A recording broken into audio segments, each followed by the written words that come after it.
Ռասբոր կանող տղեն ցանկալի է, ասես։ Կյանք այնքան մարդու համար է ցանկալի։ Բայց այդ բռնությունը օքեյ է կյանք։ Իհարկե օքեյ չի։ Բռնությունը նորմալ չի, բայց շատ մարդկանց համար է դա սեքսուալ։ Բայց պետք չի ասել որ տղու կերպարը ռեբրենդավորվում է։ Դե հա, բայց չես կարող։ Ոչ չես կարող։ Իմ համար իրոք տղու կերպարը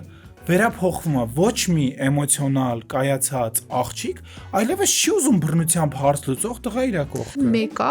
այդ bad boy կերպարը Բայց դեռ հենց պիտի հիմա սիրվում է։ մեսիջ գնա, որ սիրելի երիտասարդներ, երեխաներ բռնությունը ոչ մի դեպքում օքեյ չի։ Դա իհարկե։ Բռնությամբ Իհարկե, հարց հա։ լուծող տղեն ցանկալի չի։ Կանայք իրանց կողքին ուզում են էմոցիոնալ հասկացող տղամարդ, որովհետև եթե այդ նույն ձև թեկուզ ընկերական շրջապատում, հենա ես էլ էի չոր, խեք ինձ տիպում հասկանալ ձեզ։ Լավ ենք անում, Հայկ, լավ ենք Բայց անում։ այդ նույն մեսիջը ուզում գնա, որ այո, բոլորը անգամ ընկերական մակարդակում ուզում են որ դու աջակցող լինես, դու ավելի կիսող լինես, որ Լավ, համաձայն եմ։ հա, ապրես